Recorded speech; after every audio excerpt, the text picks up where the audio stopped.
Why intelligent people stay silent. Introduction. The weight of the unspoken. Imagine a crowded room. The air is thick with the hum of voices, the clatter of silver, and the sharp, punctuated bursts of laughter. You are standing there, a glass in your hand, feeling the condensation cold against your palm. Inside your mind, a thought is forming. It is precise. It is nuanced. It is a bridge between two conflicting ideas. You open your mouth just slightly. The breath catches in the back of your throat. But then you stop. You feel the vibration of the room, the frantic energy of people trying to be heard. And you choose to pull that thought back into the quiet of your own consciousness. This is not a failure of courage. It is not a lack of social grace. It is an active choice. A heavy, weighted silence. For many, the world feels like a storm of noise. We are taught from a very young age that the loudest voice is the one that leads. We are told that visibility is the same as value. But for the deep thinker, for the person whose mind moves like a slow, deep river, silence is often the most strategic and protective tool in the kit. Consider the physical sensation of a thought before it becomes speech. It begins as a spark in the prefrontal cortex. It travels through neural pathways, seeking the right words, the right syntax, the right tone. For some, this process is a sprint. But for the intelligent observer, it is a marathon. They see the hidden variables. They anticipate how a sentence might be misinterpreted, twisted, or ignored. They feel the exhaustion of the mental load before the first syllable is even uttered. Think about the history of the human voice. For millennia, we used sound to warn of predators, to claim territory, to survive. The loudest was the safest. But we no longer live in the savannah. We live in a world of information overload. The modern predator is the misunderstanding, the viral clip, the misinterpreted text. The nervous system has not yet caught up to this digital reality. When you feel that tightening in your chest when a conversation turns shallow, that is your ancient brain telling you to conserve, to wait, to watch. Intelligence is often the ability to hold two opposing ideas in the mind at the same time. Speech forces you to choose one. Silence allows you to keep both. Think of the narrative padding of our lives. We fill every gap with podcasts, with music, with the sound of our own internal monologues. We are afraid of what happens when the music stops. But in that gap lies the truth. The intelligent person understands that most words are just filler. They are the packing peanuts of communication. They protect the fragile ego. They cushion the awkwardness. But they have no weight. To stay silent is to refuse to participate in the manufacture of clutter. It is a form of intellectual minimalism. Imagine a master painter standing before a canvas. The amateur wants to cover every inch with pigment, every corner with detail. But the master knows the power of the negative space, the parts of the canvas that are left untouched. Those empty spaces define the subject. They give the eye a place to rest. Your silence is the negative space of your personality. It defines who you are by what you refuse to say. It creates a boundary. a sacred circle where your most precious insights remain untainted by the air, unjudged by the shallow. Take a breath now, deep and slow. Feel the air fill your lungs, then leave. Let the noise of the world fade into the background. We are entering the space between the words. We are going to explore the 7 pillars of the quiet mind. We will look at why the brain sometimes chooses to retreat. We will examine the cost of speaking and the profound, hidden power of the pause. Wait for the echo of the silence before we begin. Your silence is the negative space of your personality. It defines who you are by what you refuse to say. It creates a boundary, a sacred circle where your most precious insights remain untainted by the air, unjudged by the shallow. Take a breath now, deep and slow. Feel the air fill your lungs, then leave. Let the noise of the world fade into the background. We are entering the space between the words. We are going to explore the 7 pillars of the quiet mind. We will look at why the brain sometimes chooses to retreat.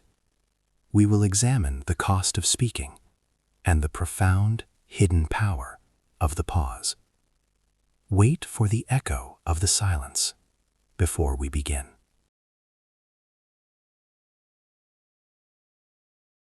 Chapter 1: The Biology of the Calculated Pause. Research suggests that the brain of an intelligent observer functions differently in social heat. While many respond with an immediate, knee-jerk vocalization, the high-functioning mind often triggers a veto signal.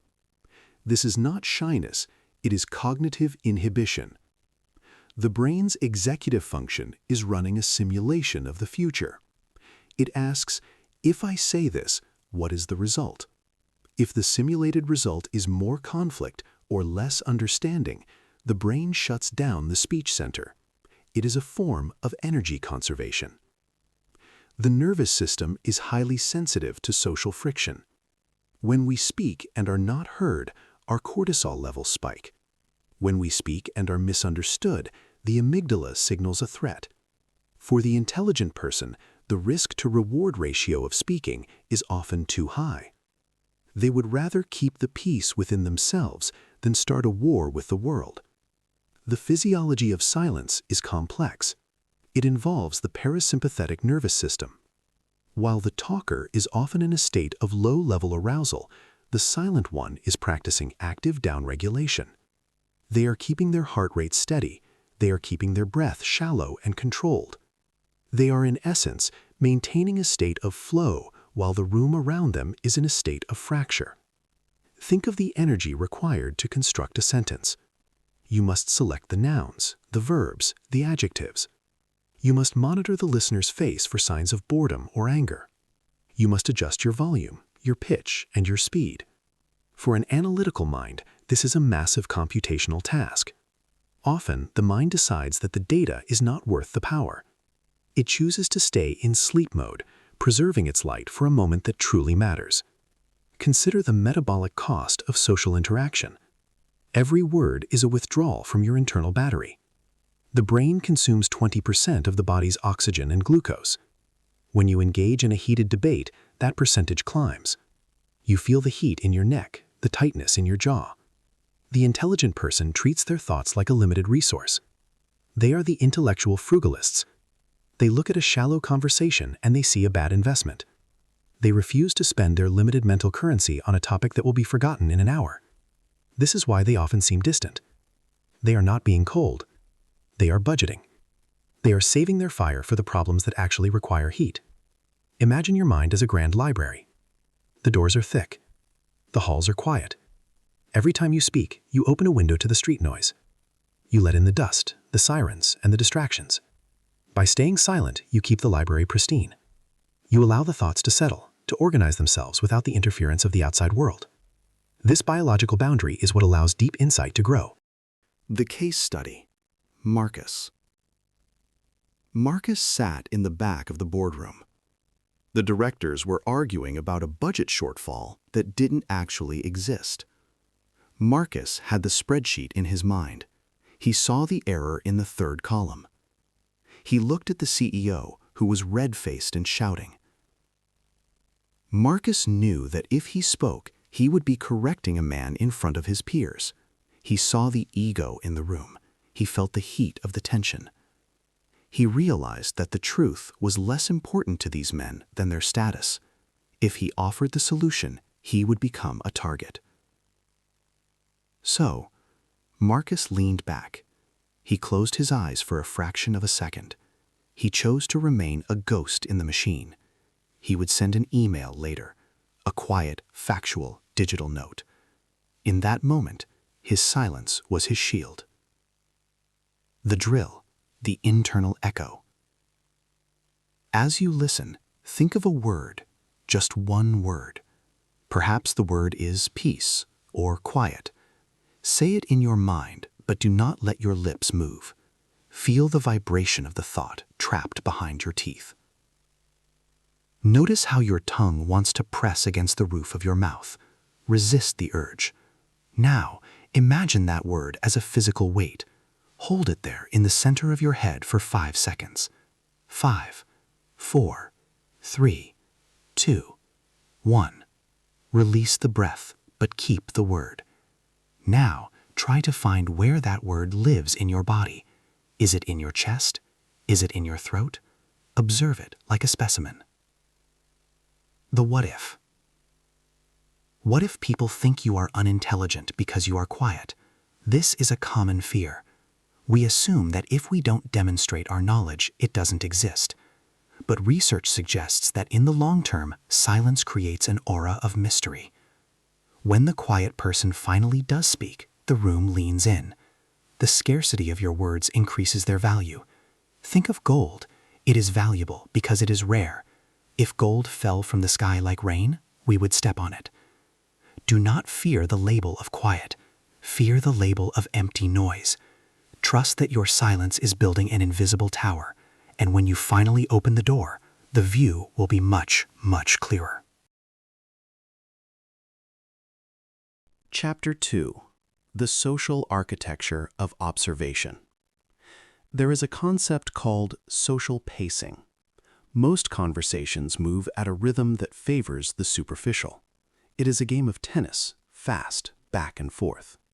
But intelligence often requires a slower pace. Deep insights are like heavy furniture. They cannot be moved quickly. If the conversation is a race, the intelligent person simply steps off the track. They become the observer. They begin to see the patterns in the noise. They see who is trying to impress, who is afraid, and who is actually listening. This vantage point is only possible from the sidelines.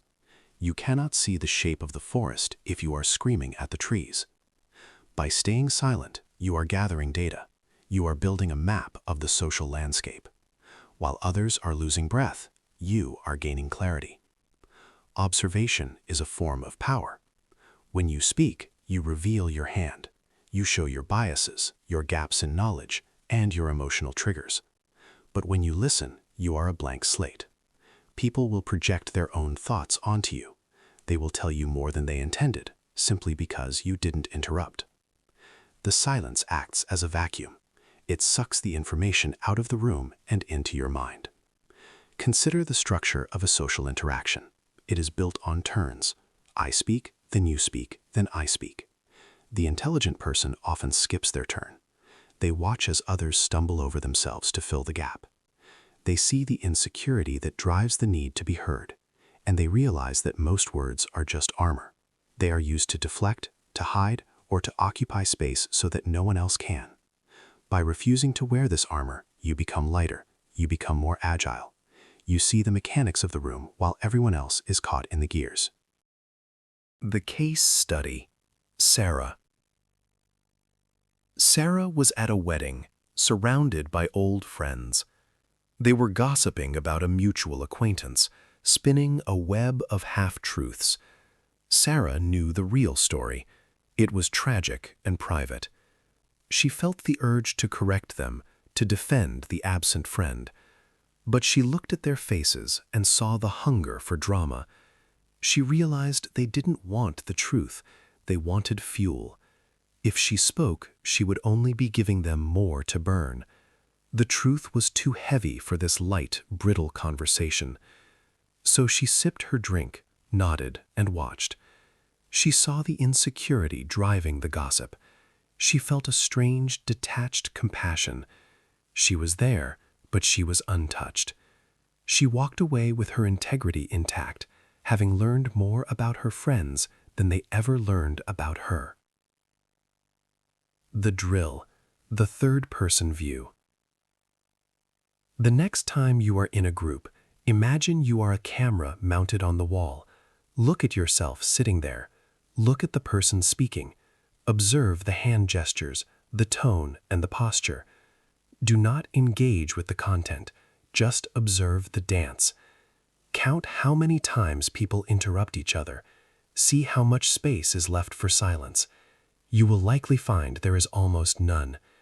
Realize that by not speaking, you are the only one holding the space. Feel the difference between being silenced and being silenced. You are the one in control. You are the anchor in a sea of drifting words. The what if. What if you are missing out on connection? Is silence a wall or a window? It depends on the intent. If you are silent because of judgment, it is a wall. But if you are silent because of presence, it is a window. You can connect through a look, a smile, or a shared quiet moment. Connection does not require a constant stream of data. Sometimes the deepest bond is formed when two people simply exist without the need to fill the void. True connection happens in the heart, not the mouth. Do not mistake talking for belonging. One is a performance, the other is a state of being.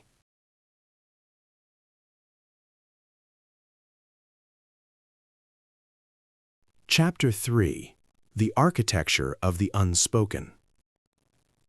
In the realm of psychology, there is a phenomenon known as cognitive overselection. It suggests that the more intelligent a person is, the more information they process before they speak. Their internal architecture is dense, layered, and structurally complex. Every word they utter must pass through a series of filters. Is it accurate? Is it necessary? Is it kind? Is it the right time? For most, these filters are thin or entirely absent, but for the silent intellectual, these filters are thick, heavy iron gates. This architecture is designed to protect the integrity of the thought. When you speak too soon, you offer a half-baked idea to the world. You expose a fragile concept to the cold wind of public opinion before it has had time to harden. The intelligent person treats their mind like a sanctuary, a place where ideas are allowed to grow in the dark, away from the prying eyes of the shallow. They understand that once a word is spoken, it no longer belongs to them. It becomes the property of the listener, who may twist it, dilute it, or discard it entirely. Staying silent is an act of preservation.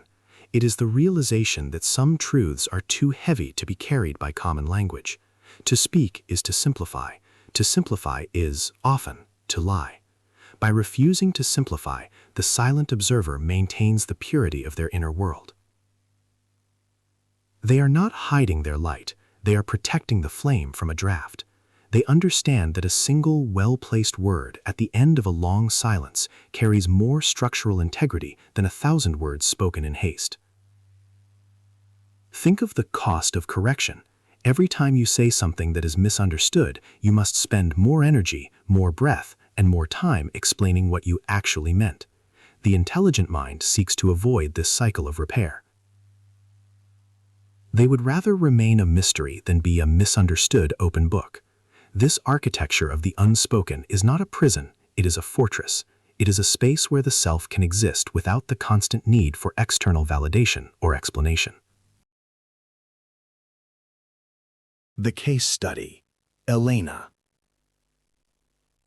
Elena worked as a senior researcher in a high-pressure laboratory. During the weekly strategy meetings, her colleagues would scramble to propose theories for every statistical anomaly. They wanted to be the first to solve the puzzle, even if their solutions were based on flimsy data. Elena would sit at the end of the table, her notebook open but her pen still. She watched the frantic exchange of ideas, the egos clashing, the desperation to be seen as the smartest person in the room. She felt the pressure to contribute, but she resisted. She spent the entire hour mapping the flaws in their logic. She didn't say a word until the very end, when the room had finally exhausted itself. She asked one single, devastatingly accurate question about the baseline sample. The entire room went quiet. In that moment, her silence had done more work than their 60 minutes of noise. The drill, the mental filter. As you listen to the sounds around you, perhaps the hum of a machine or the distant sound of traffic, try to form a sentence about your current emotional state. Now, imagine that sentence must pass through 3 gates. Gate 1, is it 100% true? Gate 2, is it impossible to misunderstand? Gate 3, does it need to be said right now? If the sentence fails any gate, imagine it dissolving into a cool mist. Feel that mist settling in your mind, dampening the urge to speak. Practice this dissolving 3 times. Notice how the pressure in your throat begins to fade. You are learning to keep the gates closed. You are building your own architecture of the unspoken. The what if. What if your silence makes you invisible? What if you are passed over for opportunities because you don't promote yourself? This is a valid concern in a world that rewards the loudest. But there is a difference between being invisible and being felt. A silent person with a strong presence is never ignored. They are the weight in the room. People notice when they are there, and they certainly notice when they are gone. Promotion based on noise is often temporary. Promotion based on the depth of your insight is permanent. Do not trade your substance for a moment of visibility. Trust that the right eyes are watching the one who doesn't need to be seen. Trust that the architecture you are building within will eventually be seen as a landmark, while the noise around you is cleared away like debris.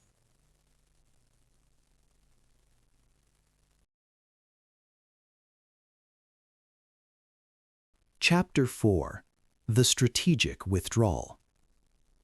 In the study of social dynamics, there is a tactic known as strategic withdrawal. It is not an act of surrender, but a calculated repositioning. When a conversation becomes a battle of egos or a repetitive loop of shallow takes, the intelligent person does not try to fix it, they simply exit the exchange. This withdrawal is often physical, but more importantly, it is mental. You may still be standing in the circle, nodding occasionally, but your consciousness has retreated to a high-altitude observation deck. You are no longer in the noise. You are above it. Research suggests that high-intelligence individuals have a lower threshold for cognitive clutter. When an environment becomes too chaotic or logically inconsistent, the brain experiences a form of sensory overload. To protect the clarity of their internal processing, they withdraw. This is a survival mechanism for the mind. If you engage with every irrational argument, you contaminate your own logical pathways. You begin to speak the language of the confused just to be understood by them. Strategic withdrawal allows you to keep your vocabulary of thought pure. It is the realization that you do not owe the world an answer to every question or a counterpoint to every fallacy.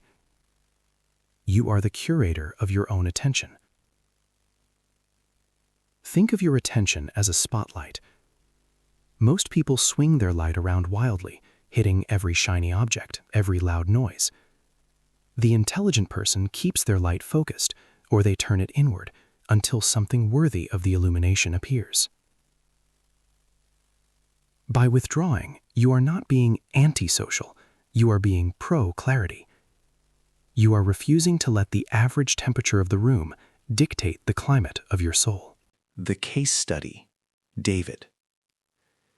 David was a senior architect at a firm where the culture had turned toxic. Every brainstorming session had become a shouting match about who deserved credit for the last project. The original goals of the design were being lost in a sea of personal grievances. For the first few weeks, David tried to mediate. He tried to bring the conversation back to the blueprints. But he saw that his colleagues weren't looking for a solution. They were looking for an audience. David stopped talking. He began bringing a small sketchbook to every meeting. While the others argued, he drew. He wasn't ignoring them. He was listening for the 1% of the conversation that actually mattered, and ignoring the 99% that was just ego. By the end of the month, David had 3 complete designs finished in his silence.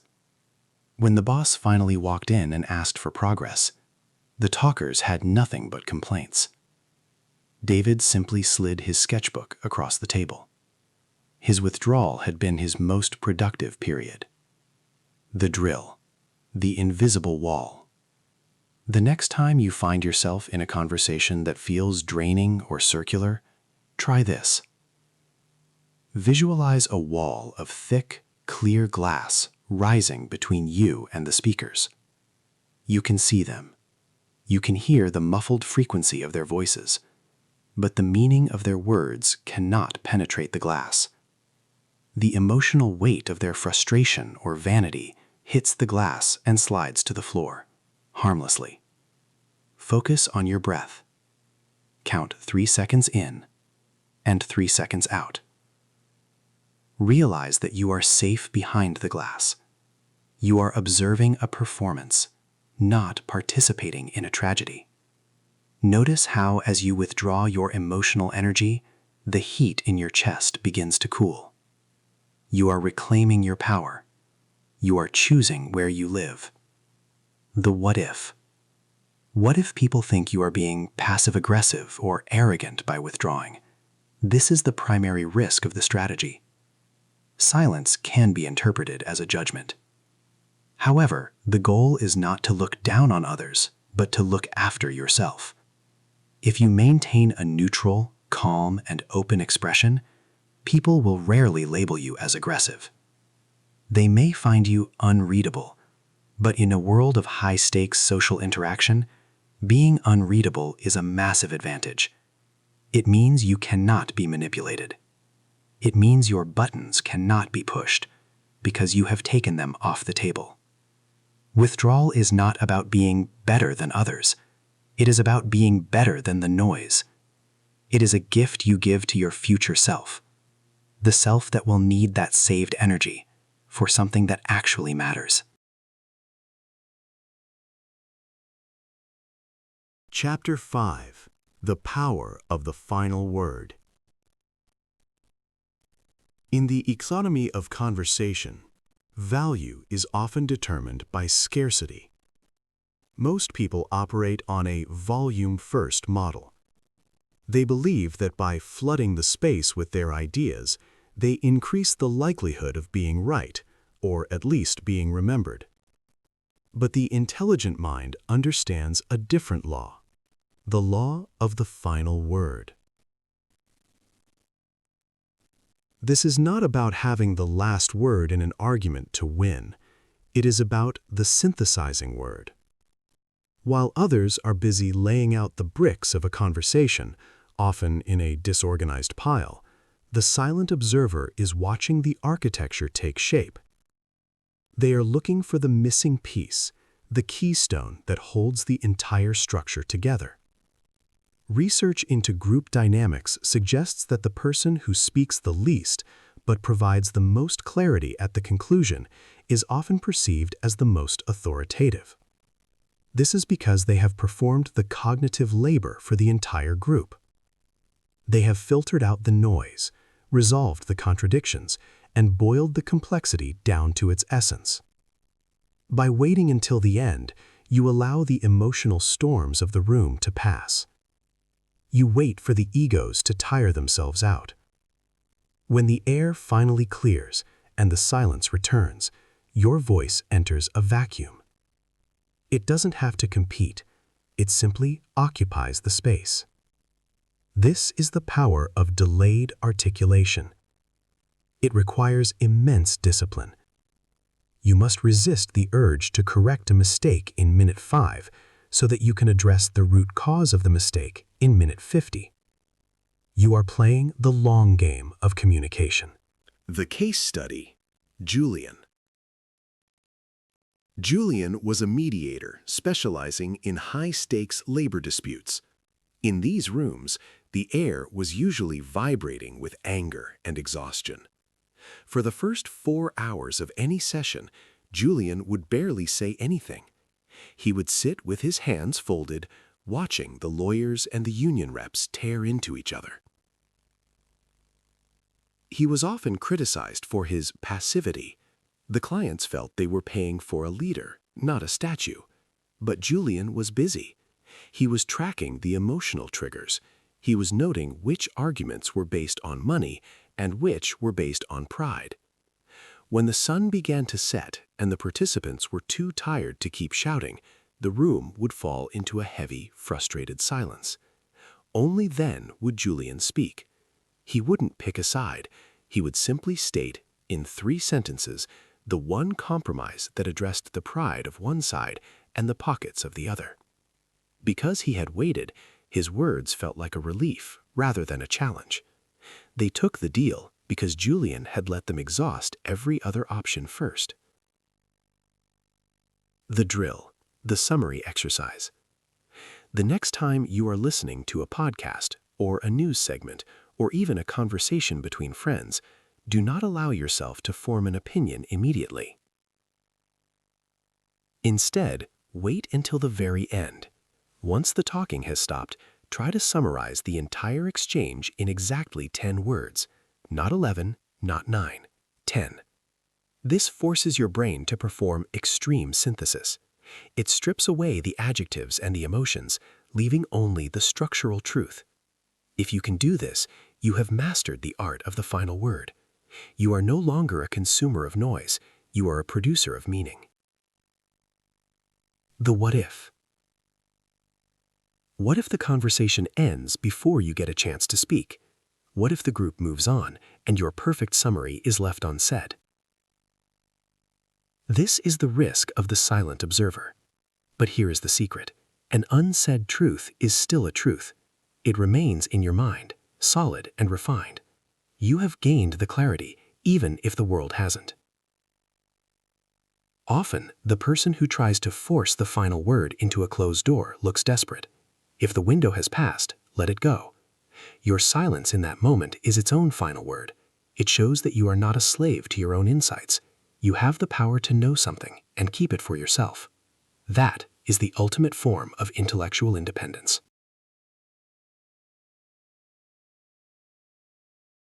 Chapter 6. The Shield of Ambiguity. There is a profound psychological advantage in being unreadable. In many social and professional circles, there is a constant pressure to declare a side, to vent a feeling, or to offer a definitive opinion. But for the intelligent mind, clarity is a private resource, while ambiguity is a public shield. By staying silent, you refuse to be categorized. you remain a moving target. When you do not speak, people cannot pin you down to a specific ideology, a specific grudge, or a specific weakness. They are forced to guess, and in that guessing, they often reveal their own biases and fears. Research into strategic ambiguity suggests that leaders who provide less verbal detail often command more respect. This is because their silence creates a projection screen. The people around them project their own ideals of wisdom, strength, or competence onto the quiet individual. If you speak too much, you shatter the illusion. You reveal the mundane details of your thought process. You show the seams of your logic. But as long as you are silent, your intelligence is perceived as limitless. You are protected by the mystery of what you might know. The case study. Robert. Robert was a senior negotiator for a large firm. His reputation was built on his poker face, but it wasn't just his face, it was his voice. In the middle of a high-pressure deal, his opponents would offer a concession and then wait for his reaction. Robert wouldn't scoff, he wouldn't smile, he wouldn't even say no. He would simply sit there, looking at the contract, and then look at the person across the table. He would let the silence stretch for 30, 40, 60 seconds. His opponents would become visibly uncomfortable. They would start talking to fill the void. "I know it's not perfect. We could adjust the interest rate. Maybe we can move the deadline." By saying nothing, Robert forced them to negotiate against themselves. His ambiguity was a vacuum that sucked more concessions out of them than any argument ever could. He won by being a mirror, not a hammer. The drill, the neutral response. The next time someone asks for your opinion on a polarizing or heated topic, try using a placeholder of silence. Instead of jumping in, count to 3. Then give a neutral, non-committal response like, "That's an interesting perspective," or "I'm still weighing the variables on that one." Then stop. Do not explain why you are weighing them. Do not offer a "but." Just let the neutral statement hang in the air. Notice how the other person reacts. Do they try to convince you? Do they get nervous? Observe their need to pull a yes or no out of you. Realize that you are holding the power because you are holding the information. The what if? What if people think you are shady or untrustworthy because you don't share? This is a risk in close personal relationships. Transparency is the currency of intimacy. However, in the professional and social outer circles, trust is built on consistency, not constant disclosure. You don't have to tell everyone everything to be trusted. In fact, the person who tells everyone everything is often seen as a liability. Trust is earned by the quality of your actions, not the quantity of your words. Being a vault for your own thoughts makes you a vault for the secrets of others. People will eventually trust you more because they know that if you don't talk about your own business, you certainly won't talk about theirs. Ambiguity is not a lie. It is a boundary. It is the wall around your garden, and you are the only one with the key to the gate. Chapter 7. The Alchemy of Internalization. The final pillar of silent intelligence is the process of internalization. While the world is obsessed with output, with posting, speaking, and broadcasting, the intelligent mind is focused on throughput. This is the biological and psychological act of taking raw data from the environment and turning it into wisdom through the quiet heat of reflection. When you stay silent, you are not just not talking. You are engaging in a sophisticated form of mental digestion. Research suggests that when we are constantly speaking, our brains are in a broadcast mode that actually inhibits deep learning. By closing the mouth, you open the neural pathways for synthesis. You allow the brain to connect a comment made in minute 10 with a fact you learned 3 years ago. This is where the alchemy happens.